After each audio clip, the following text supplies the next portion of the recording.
welcome. Mr. Elkin finally made it back and he promised to behave himself. I did not get it right. So. Be phony. So you should all have a copy of the budget. As we do every year, I will go through and cover any of the significant changes, but as questions arise, if there's anything, please don't hesitate to ask it. It's more about what's covered and things that will be a huge difference. So you start on page 1. And by significant, I mean anything more than $5,000 to $10,000. If you go down to line 17, insurance liability, you will see an increase of $6,000. That is simply the insurance increase for the following year. There have been no claims filed, that's just the cost of doing business.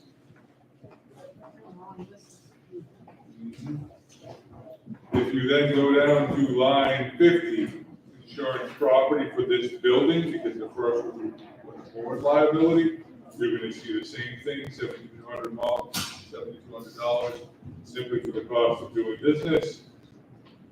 If you go down to line 55, the SRO contract, that is $6,500. That's negotiated by the town, and they did a great job, given that the salaries and benefits all pretty much have risen 7%. So we are right in line with that, and that's the cost of having an SRO in this line. Any questions on that? We covered it on page 2. Which are? Every 5. Other questions? Turning to page 2. If you go to line 64, benefits for custodians, you'll see an increase of almost $15,000. That's because 2 more of our custodians have taken the benefit, and then also there's a natural increase for what we have next year. Line 98, you'll see an increase of $34,000. That's between the benefits, we've had 2 more take it, but also the same thing with our custodians, which is a natural increase from what we're seeing next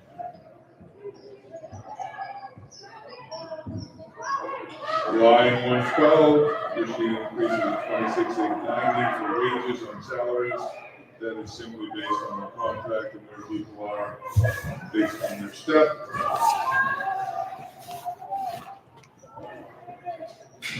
Questions on page 2 before I go to page 3?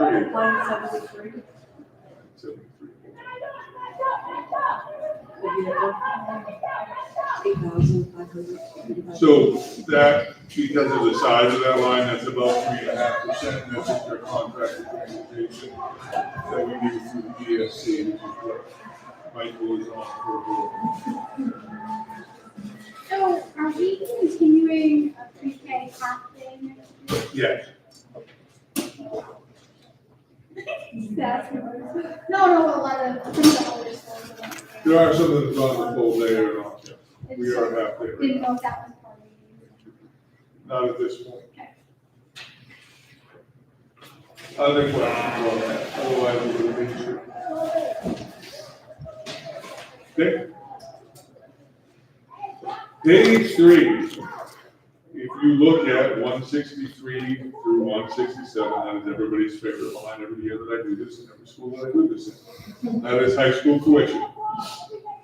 So there are a couple of things, if you remember from our last meeting, tuition jumped significantly over what we had budgeted for, so this is the catch up. And if you recall, one of the things we talked about is that the tuition number does not come out until the end of December for the month of November, which is why we budgeted that way. So even though next year our last big class is leaving high school, we're going to see an increase there of about $130,000 because of the jump in tuition. Theoretically, we should have seen a drop of about $130,000, so it's about a $260,000 swing, just to put that in your head. But that is based on our numbers, and right now Brewer tuition is $11,600. BAPS is $14,926. Hamden is 12,366. All those numbers I gave you at the last meeting, but just so you have that when you look at the budget. And currently about 40% of our population goes to John Baptist, and the rest are all public schools, mostly Brewer and Hamden, and then there are a few others that go to Bangor or elsewhere. Or Bucksport, those in between situations. But that is where that number comes from. So that one's important because it's one of our big swings. So is there any questions there or anything you want to talk about? I guess just the way it's described, so. Yep. Negative 187. Yep. For public? That's for public, so is that's the decrease in students? And so it's a decrease in students, but also when you look at the number, so John Baptist is 14,900, so it's about 15,000 per student. And Brewer's 11,600, so there's a $4,000 difference, well, 3,800, 3,400, whatever. There's that difference per student. So we start to adjust these numbers, even though percentage-wise, Brewers jumped 10% and Baptist jumped 6%. Where you're seeing the money go is to the private students because it cuts below.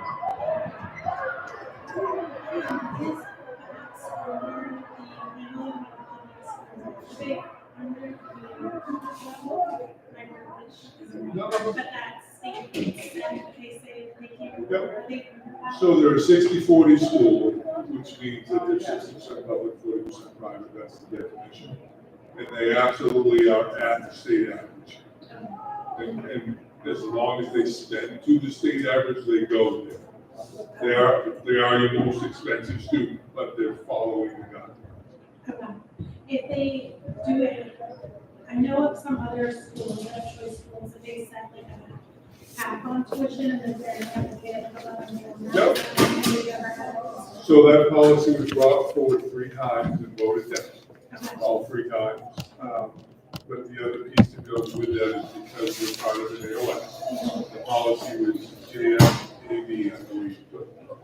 But because you're part of an AOS, you can't change that part now unless there's either a special purpose law that's put in.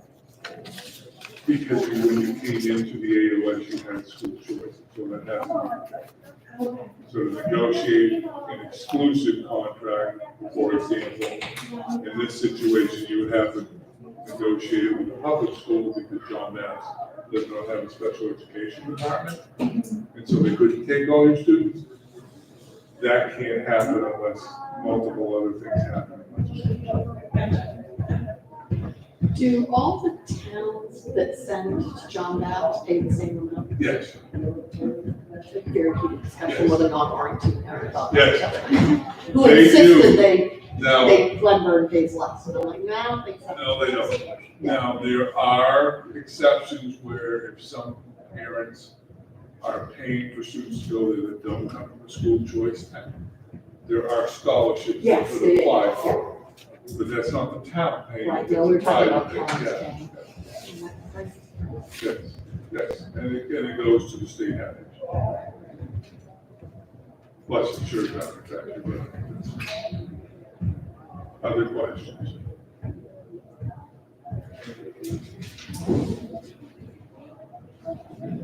All right. Turning the page.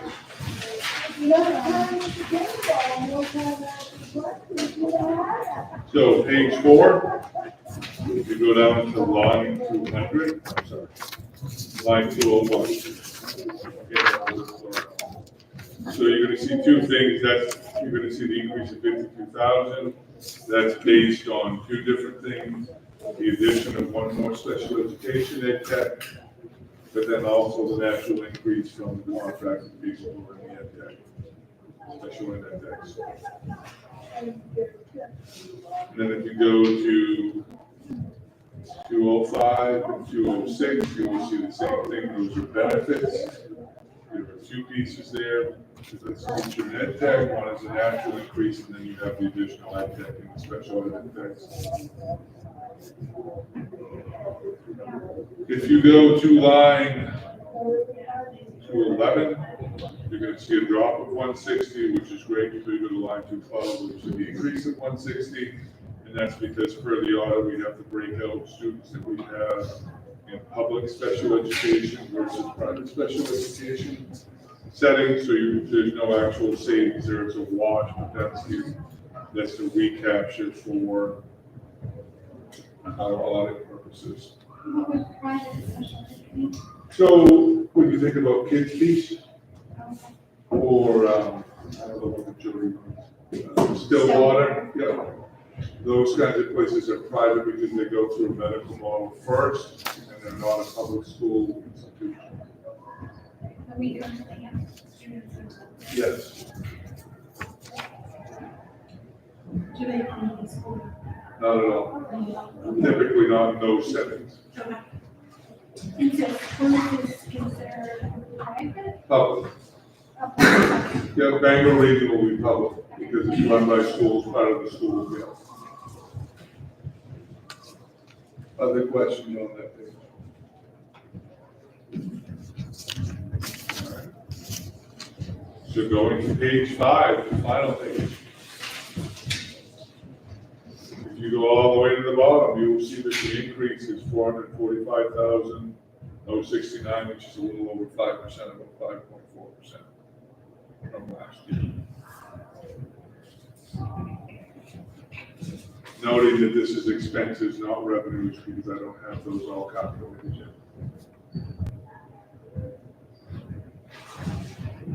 I did supplies on line 258.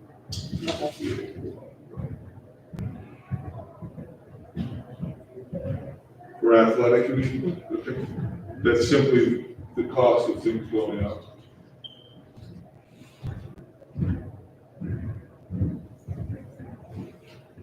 When you think about what's happening, all the, I mean, it's skyrocketing now. $5 furlong is now 15.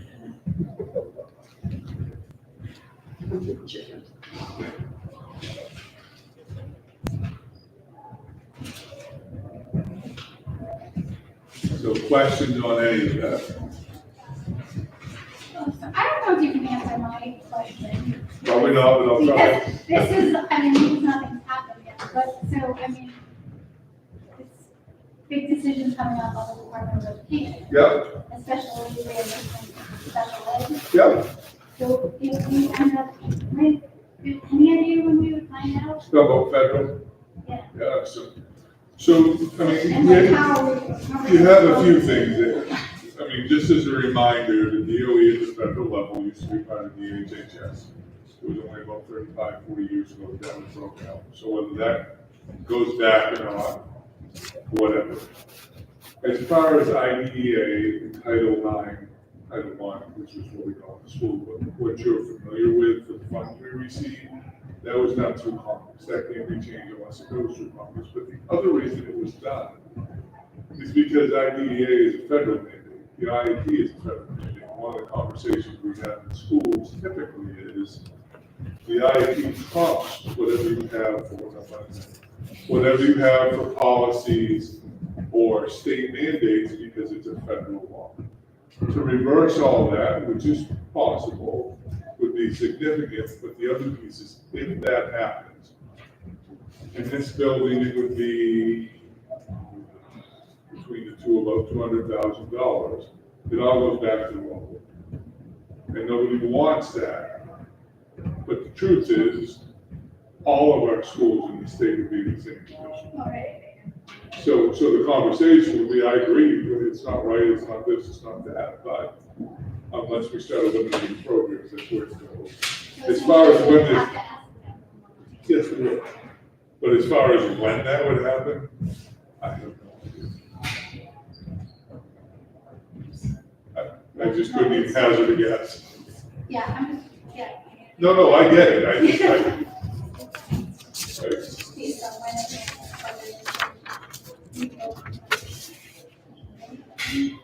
June, yeah. Mary Ellen said she'd do whatever it takes to make sure that we got our services, so we're good. Okay. There you go. In the event if you're $200,000, it's only an impact of less than 3%. Right. It's really, it's hitting everything. It's no material, in my mind. That'll just be another fight, but we'll get there. And Chris assured me he didn't worry about it. So we're good. Wait, are we recording yet? We have been the whole time. But with no camera, so. Voice match. Deep thing. Other questions? Yes, sir. Skyrocketing costs. Yes. And your benefits. Is Yep. that, I know some of them had to do with added positions. Right. But did you experience big ones in your health benefits? So we don't have them until the end of February. The actual number, Yeah. percent increase, right? So we budgeted 10%. Yeah, most Is it businesses retro or are- forward? For this year, it's forward. But we'll see. That's one of the dangers. So by charter, we have to do this in February, but we don't have all the numbers yet. You mentioned, I think it was on page 2, about certain salary positions opting, I think you said opting to take them. Yes. Is that something that comes up contractually? Yes. So there are a couple of things. We have an active enrollment period where people can apply to change whether it's going to a family plan or a single or whatever. But there's also a hardship clause that kicks in for insurance. So if you're married and your husband or spouse loses their job and their insurance, then they come on for us. And that's a piece in law that allows that to happen. And then there's just the natural, so right now you can be on the parent's policy till you're 26 and collect the stipend for that. And then after 26, you have to have insurance. And it really depends on where you land as to what you take. Other questions?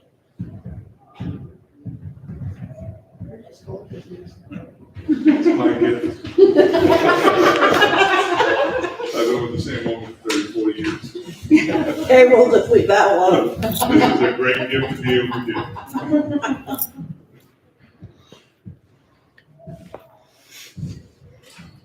Okay. And you're ready to close the workshop next week. Now, close the workshop. If nobody has any other questions, then we'll move to our school committee meeting. Call back to order and start.